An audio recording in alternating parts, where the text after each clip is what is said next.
welcome to Rathods Science Academy. Today in this session we are going to see current affairs of 25th February 2025. So before seeing our important articles in our newspaper, I want to make a small announcement, guys. So prelims is very much near. Exactly 90 days is there from today for your examination.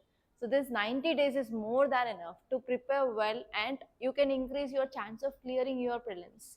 So if you want to increase your chance of clearing your prelims, then you can come and join this Target Prelims 2025 90 days program.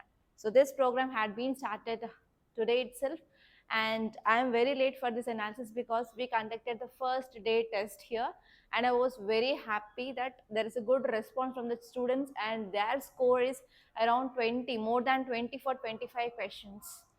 So if you want to be the part of that, so try to join this course. And the key features of this course is this 90 days had been divided into 3 phases: phase 1, phase 2 and phase 3. So in phase 1 we are going to give you day wise, topic wise test from Monday to Saturday. On Sunday there will be current affairs test of 1 month. So for that 1 month current affairs test, we are going to give you the very crisp material. It will be not more than 35 to 40 pages, so that you can easily cover them and you can easily attempt the questions which are coming from your current affairs. And next important one here is, after this phase 1 is done, so you will be reading entire subjects for one time. After that in phase 2 we are going to give you subject wise full length test, that is full length of polity, full length of history, like that. And we gave time of 2 weeks, that is 2 times you will be writing test on each subject, and at last we will be conducting the full length, so that at least thrice the revision of your static subjects will be done. And even in the full length we are going to give you the current affairs related questions as well, so that this course is designed as per the UPSC standards only. And even you will be getting some bonus like videos of RC, how to clear this RC and how to guess the correct answer in your reading comprehensions. We are going to get the videos, and if you see that videos of Puneet sir who cracked UPSC, then you can do at least 27 out of 30 questions for sure. And even you are going to get access to prelims tricks and tips which are dealt by Puneet sir again, so that there will be increased chance of clearing your prelims examination. Okay, so don't miss this course, and registrations are going on even today, so you can take online or both offline, so it is your wish. And the price of this course is online is 4,500 and on offline is 5,500. And if you have any queries, you can call us on the number 8074765513. Don't miss this opportunity if you are very serious aspirant. Okay, now let us see the first article, guys. So if you see the title in yesterday's class itself, I gave you some introduction regarding this topic, right? It is about tunnel blockage in Telangana. So this article is saying that new hurdles are coming in this rescue process of this Telangana tunnel rescue efforts. So because of this, what happening? So there is delaying of process of rescue which is going on. So here, what is the keyword? The keyword here is tunnel. The name of that tunnel is SLBC tunnel. So name of that tunnel is SLBC tunnel. And actually there is blockage happened in tunnel. In this blockage, around 8 people, they had been stuck. So there are around 3 laborers and even some engineers, they're stuck in this. So here this article is important from disaster management point of view, which comes under GS paper 3. And apart from this disaster management, this article is also important from GS paper 1 under geography. Okay, so what are the dimensions you have to see? You have to see about location of this tunnel, where it is located. And actually it is in one important hills. So you have to see which are those hills. And you have to open your atlas and you have to see the map of that hills, where they are located, what is happening there. And next you have to see about what are the possible causes of this collapse, and you have to see what is the way forward. And apart from that, from disaster management point of view, you have to see about disaster management cycle. So in this cycle we have to see about during disaster what are the steps you are taking. For example, you have to see about rescue and relief. Rescue and relief operations. You have to see about which kind of rescue and relief operations are going on. So I am going through some news channels that I find that that in Meghalaya rat hole mining is very famous and is going on illegally. And the people who are doing this rat hole miners, especially the people who are working in those rat hole minings, so they will be having ability of huge lung capacity and as well as oxygen, everything. They will be having that capacity. So now they are thinking to send these people who are working in this rat hole mining to this tunnel so that they can go for effective rescue, and whatever the collapse happened, debris happened, so that will be cleared easily by this rat hole miners. So that is the thing that I saw in the newspaper or no, in the one news channel in the morning. So here you have to see about what is this rescue and relief, and here even NDRF forces they came. So you have to see about what is this NDRF and what is their mandate. So all these are very important, and even there is a very high chance of getting prelims based question regarding this SLBC tunnel because it is one of the important irrigation project. So you have to see some basic facts regarding this SLBC tunnel. So let us see this article in detail. So actually what is happening here is, so debris fall down happened and water seepage happened in this tunnel, and that led to sudden collapse in this tunnel that led to the blockage of 8 people. So here rescue team, they reached till 150 meters of this area, but they had been stuck down because of debris and because of water seepage. So because of this excess water seepage and debris, that stopped rescue teams 150 meters away from these workers who are trapped in that region. So what is this SLBC? SLBC is nothing but Sri Shailam Left Bank Canal. Okay, Sri Shailam Left Bank Canal Tunnel, and it is one of the crucial irrigation project of state of Telangana. So actually why they came up with this project, it is to supply river Krishna water, okay, Krishna river water to some drought prone areas. Which are those areas? Nalgonda and as well as Mahabubnagar. To supply water to these drought prone areas, they came up with this SLBC project. And actually under this project, the important aim it is to improve water accessibility for agriculture and as well as to provide water for drinking purpose. And what are the features? If you see the length of this tunnel, so there is a hill. So in that hill, they are going for making of a hole that is called as tunnel. So around it is 50 kilometers long. It is a huge and it is the longest tunnels in India for irrigation. And if you see the purpose is to provide water for chronic water shortage areas, that is Nalgonda and as well as Mahabubnagar. And where is this location? Location is in Nallamalla Hills. So it is located in Eastern Ghats. You have to remember this. And next one here is, there are lots of geological challenges, financial constraints, technical difficulties. So because of this, from 2 decades onwards, this project had been delayed. Okay, so what are the dimensions that you have to see from geography is, here you can see river Krishna. You have to know about some basic facts of river Krishna, where it is originated, which are those tributaries, which are the dams, everything. And next you can see Nallamalla Hills. So you have to see about some basic features of this Nallamalla Hills, where they are located, in which states it is located in, okay, what are the specialities of this, all these things that you have to see. And next, if you see, what are the possible reasons why this collapse happened?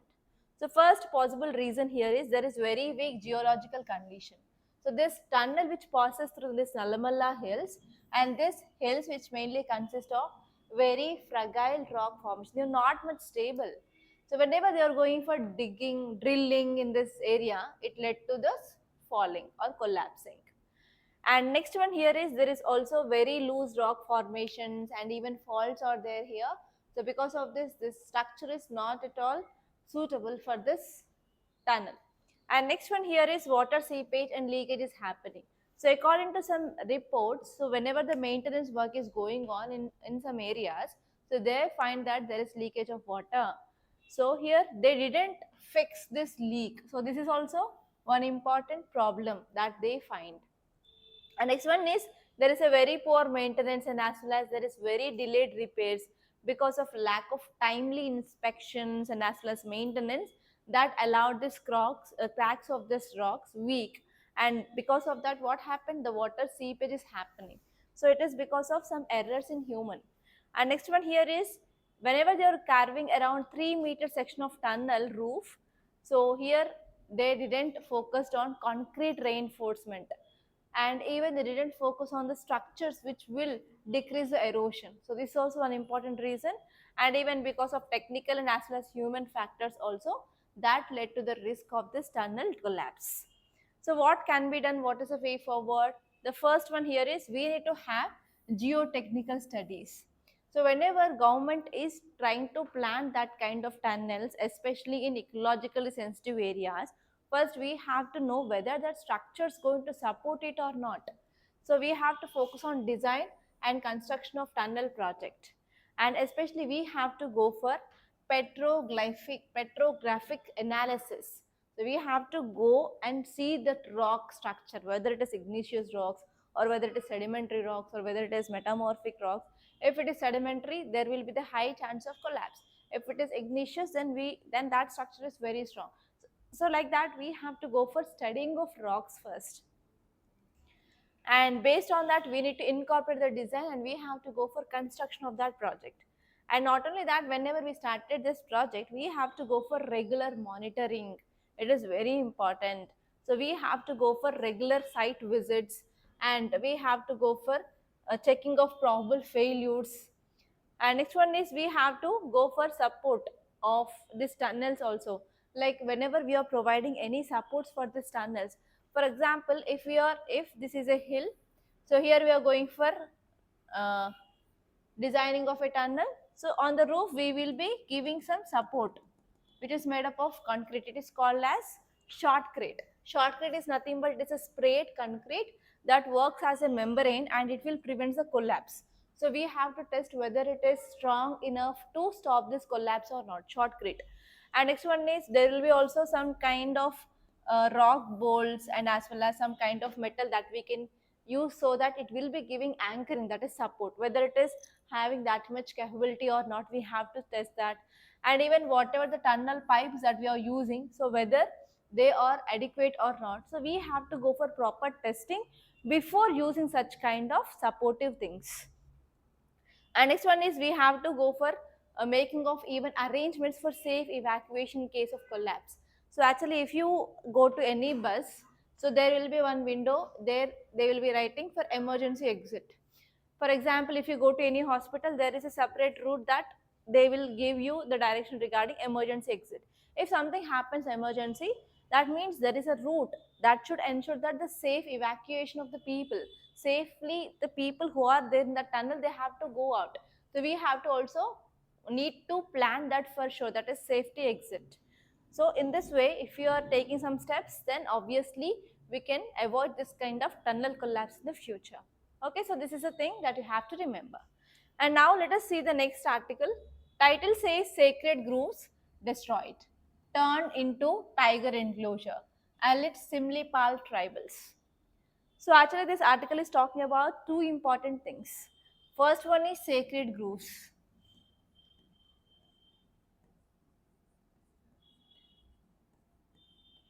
First area that you have to focus is sacred groves, and second one is, they are talking about tribals, and third one is, it is talking about Similipal Tiger Reserve, STR. So these are the articles, especially the sacred groves and Similipal Tiger Reserve. They are important from your GS paper 3 under environment and ecology. And here in this area of the Similipal Tiger Reserve, it is famous for one tribals. They are called as Munda tribes. And these tribes, they are part of our society. So we can read them under our GS paper 1 and 2 under society and as well as social issues. And not only that, even in your anthropology, if your optional is anthropology, you will be having tribal anthropology in paper 2. There also you can use this article as a case study. So how or what is the role which is played by this Munda tribals in securing the sacred groves? So why this article is in use? So now this Munda tribes, they had been translocated. They had been migrated. They had been made forced migration from the Similipal Tiger Reserve. So whenever they are present in this tiger reserve areas, they used to take care of the sacred groves. So whenever they are displaced from these areas, what happened? So these sacred groves, they had converted into tiger enclosures. They had been converted into tiger enclosure. So because of this, now this Munda tribal people are showing some concern. Why they are showing some concern? Because their sacred groves had been converted into tiger enclosure. So because of this, now there is limited exposure. Now there is very limited exposure, or sometimes these people, they cannot take care of their sacred groves. Okay, so because of this, finally they file an application that is because of their displacement from the Similipal Tiger Reserve, now they cannot take care of their sacred groves, and these sacred groves had been converted into tiger enclosure. And recently what happened, so there was one tiger, and the name of that tigress is Zenith. So here in this last paragraph you can see Zenith, it is a 3-year-old tigress and was translocated from this Tadoba Andheri Tiger Reserve in Maharashtra, and they had been translocated from this Maharashtra to this Simlipal Tiger Reserve in Odisha. That means government is taking steps for increasing of biodiversity, but they are not taking any steps for maintaining the rights of this tribal people. So that is a one important concern which is mainly posed by these people. Okay, so now let us see this article in detail. So if you see the context, so this article is saying that there are some recent developments happening in the Simlipal Tiger Reserve. And where is Simlipal Tiger Reserve is located? In state of Odisha. So in Odisha, in this Simlipal Tiger Reserve, there are some developments which are happening. So because of this, it is raised some concerns among these tribal communities who are living in this region for generations. And actually what happened, there was relocation of this Munda tribe from one village, that is Jamunagar village, and actually nearby areas they used to save their sacred groves. Sacred groves are nothing but they are the sites of their traditional worship, and they will be having cultural significance. So now what happened? So because of this relocation of this Munda tribe from that area, these sacred groves had been transformed into tiger enclosure. So whenever certain area is declared as tiger enclosure or tiger protected areas, so there will be limited activities will be allowed, and even the locals, they cannot go and do their day-to-day activities there. There are very restrictions which will be happening. So because of this, these people are saying that their rights had been lost. Okay, so because of this, they filed a complaint. So now if you see the details, so you have to focus on indigenous right versus conservation efforts. So here the situation in this Simlipal Tiger Reserve, which highlights that yes, there is a clash which is going on between this wildlife conservation and as well as rights of indigenous communities. So because of this relocation of this Munda tribe from that area, that led to the subsequent restrictions on their access to sacred sites. Now they are not having the complete access to their sacred sites for worship. So because of this, now it is raising question about inclusivity and as well as conservation strategies. So which is important, indigenous rights or conservation efforts. There is ethical dilemma. And next one is cultural and spiritual identity. So here the sacred groves, they represent more than just physical spaces, and they are representing their cultural identity and as well as their spiritual belief of Munda tribe. So whenever these people, they don't have access to these sites, then what happen? There is a sense of loss and there is a sense of disconnectedness. Okay, next one here is it will be also having impact on mental and as well as physical health of those people as well. So because of this emotional toll of displacement, and even they have one more problem now, that is loss of their sacred spaces, that led to adverse health outcomes, especially in elderly tribal members. And there are also reports of illness and as well as death of elders due to stress of separation from their ancestor lands. And now there is a need of holistic approach to conservation. And next point you have to remember is we have to balance biodiversity along with the cultural heritage, so that these local people will focus more on the conservation. Okay. And what are the sacred groves? Sacred groves are nothing but the tract of the forest area that are left untouched by local inhabitant, and these areas will be protected mainly by this local people, because they believe that it is their culture, it is their religious belief. And sacred groves, they are relic vegetation of once dominant flora. And if you see about the sacred groves in India, around 1 million sacred forests and around 1 lakh to 1 lakh 50,000 sacred groves, they are present in India. Especially they are seen in the states of Maharashtra, Karnataka, Kerala, Tamil Nadu and Uttarakhand. And there is also one movie that is Kantara. It is also related to the protection of sacred groves only. And if you see the statutory provisions, so we have Wildlife Protection Act of 1972, and this act which empowers state government for declaration of any private or community land as community reserve. So under which sacred groves can be declared as community reserves. And even we have National Forest Policy of 1988, which is backed by this Goda Varman case. So in this case, actually Supreme Court gave a judgment which encouraged the local communities with their customary rights, and local communities, they have the right to protect and improve the forest patches. So that is the thing that you have to remember. And let us see the next article. Title says, Remarkable Rise in India's Social Security Coverage, says ILO Chief. So this article is very important. Okay, now let us see the keywords. So first important keyword is ILO. ILO stands for International Labour Organization. So now here why it is in news. So ILO chief is saying that India is doing very good in providing social security for citizens. Okay, it is providing social security for citizens. So social security includes mainly providing of education, providing of health, providing of pensions, providing of welfare schemes. All these things will come under this social security. And you have to know about some basic facts regarding this ILO, and from this facts you may get prelims based question, and from social security you can expect mains based question. And you have to see about what are the steps taken by government of India to ensure social security for the people. So you have to write down the measures, at least 4 to 5 measures with examples, then your work is done. Okay, now let us see this article in detail. So if you see the context, it says that ILO, that is International Labour Organization, reported a significant increase in India's social security coverage. So here ILO is saying that yes, there is increasing of social security coverage in our country.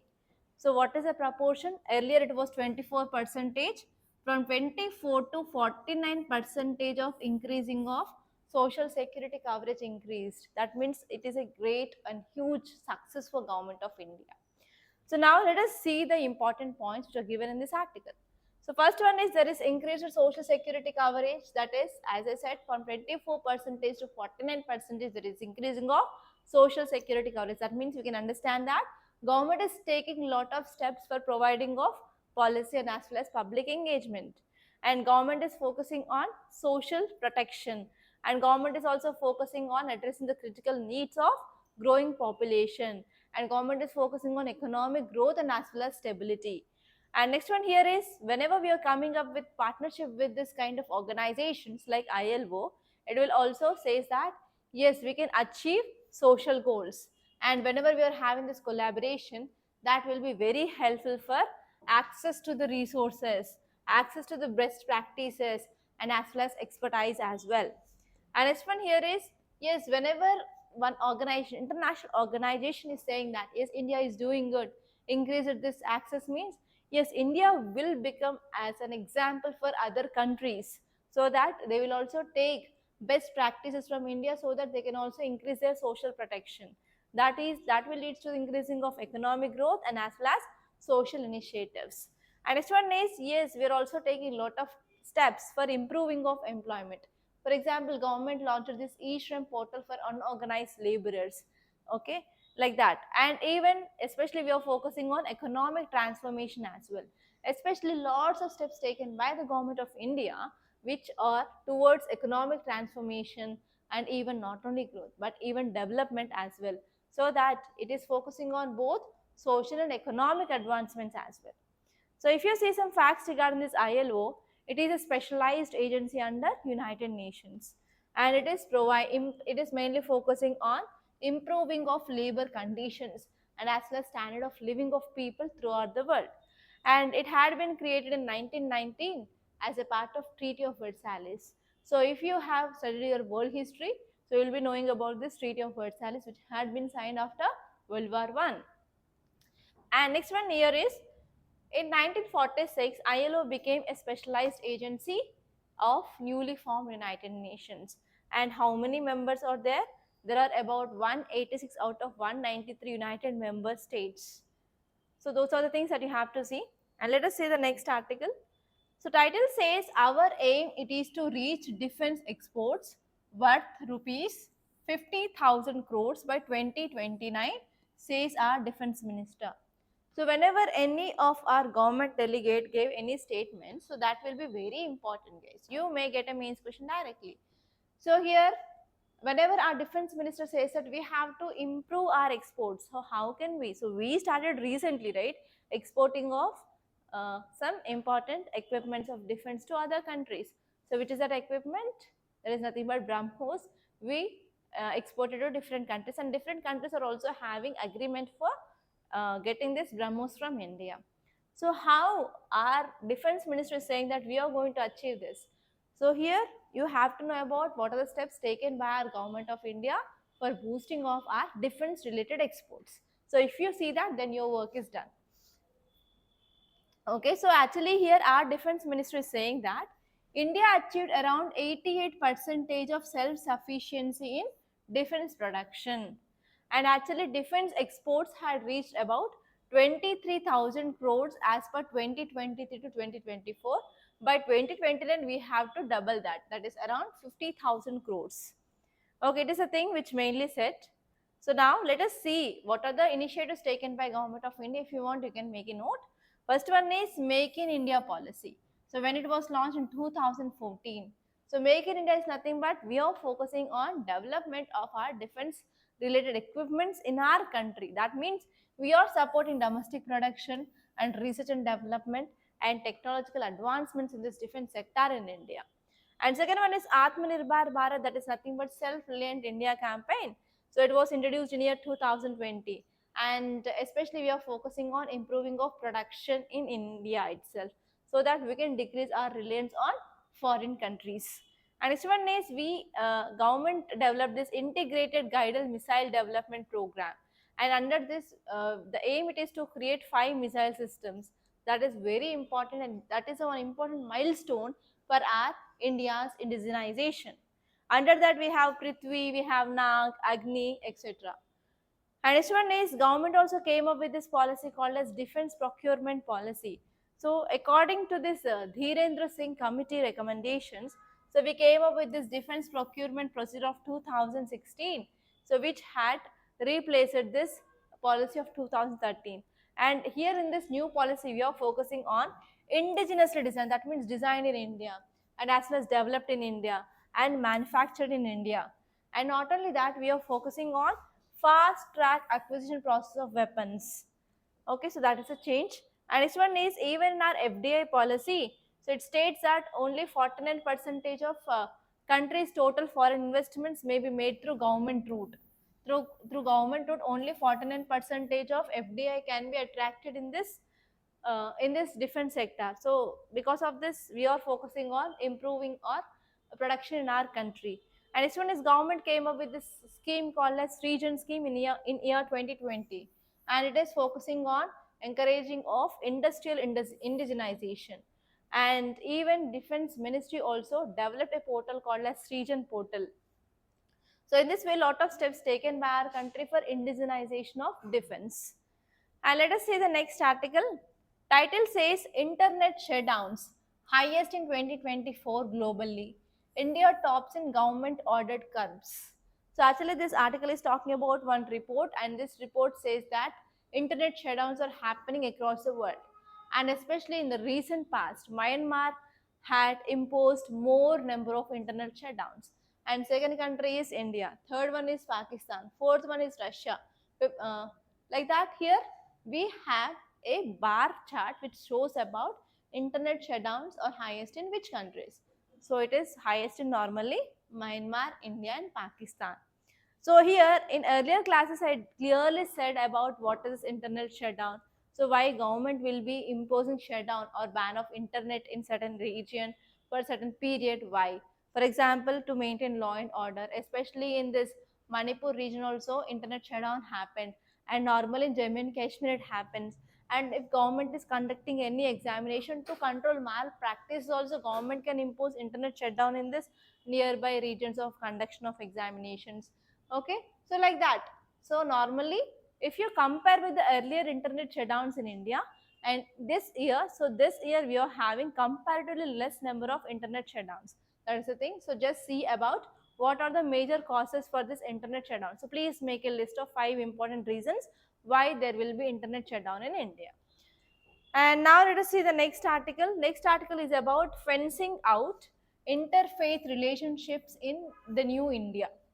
So this article is talking about UCC. UCC is nothing but Uniform Civil Code. Okay, so actually this UCC has mentioned in our DPSP, that is Director Principles of State Policy also. So recently, what is the current affairs regarding UCC? Uttarakhand came up as a first state after independence to impose this UCC full-fledged. But here this article is saying that there are some concerns regarding UCC in Uttarakhand. So because of this, it is in news. Let us see what are the concerns regarding UCC. So first important point that you have to remember is, okay, 1 minute. So first point that you have to remember is, now UCC is used as a legal tool for surveillance. What is this UCC? UCC is nothing but it is a uniform civil code. For example, if you belong to any religion, so regarding civil matters like marriage, divorce, adoption, so there will be a single rule under which everyone will be punished. Okay, that is called as UCC. So now here what is the problem regarding UCC is, UCC, it is used as a legal tool for surveillance. So because of this introduction of UCC in Uttarakhand, now there is also increased oversight on personal relationships. So under this UCC, it made a mandate that live-in relationship also should be compulsorily registered. So because of this, it is affecting personal relationship. And if the people they are going for interreligious marriage or interfaith couples also, they have to go for submission of the details. It is like very lengthy 16 pages of application that they have to fill. So if there is any interfaith couple, they have to register, means it is subjected to bureaucratic scrutiny. That means because of this, they will be also sending the notification to the families of the couples regarding their marriage, regarding their living relationship. So because of this, what is happening? It is affecting especially the personal relationship of the people, and it is affecting their personal freedoms as well. And next one here is, there is existing social barriers amplified. So as you all know that interfaith marriages are not properly accepted because of social stigma. Already in our society social stigma is there regarding this interfaith marriages. So normally less than 10% of urban family, they approve such kind of interfaith marriages. So here the new law which exacerbate these challenges, that will lead to the increasing of societal norms that discourage this interreligious relationship. So because of this, what happened? There will be discrimination because of this UCC now, which had been implemented in Uttarakhand. And next one here is, UCC imposes around 16 pages application process for live-in relationship also. So without marriage, so two other sex people, they can live together. That is called as live-in relationship. For this live-in relationship also, under this UCC, it made a mandatory registration. For that, they have to fill around 16 pages of application. So here, because of that, there are some bureaucratic hurdle. So because of this, it will not allow these couples to pursue their relationship freely. And even because of this legal framework, that can inhibit their personal agency as well. And next one here is, gendered implications. So this legal framework disproportionately affects women who are often coerced to compliance with familial and societal expectations. For example, if women they are going for living relationships, if their family are getting this information regarding their living relationship of a woman, obviously women will be disproportionately affected. Okay, so because of this, what happened, there is will be increased channel, increased risk or chances of honor based violence. Honor killings can be happens. So because of this, what happened? Yes, women are disproportionately affected in this patriarchal society. And next one is there is also a combined effect of these laws which creates a structure where interfaith marriages will be normally criminalized and marginalized, and even living relationships will be not easily accepted by the society. So because of this, that can create a social apartheid because of this coming of this UCC in Uttarakhand. So these are the some important challenges and concerns regarding UCC of Uttarakhand.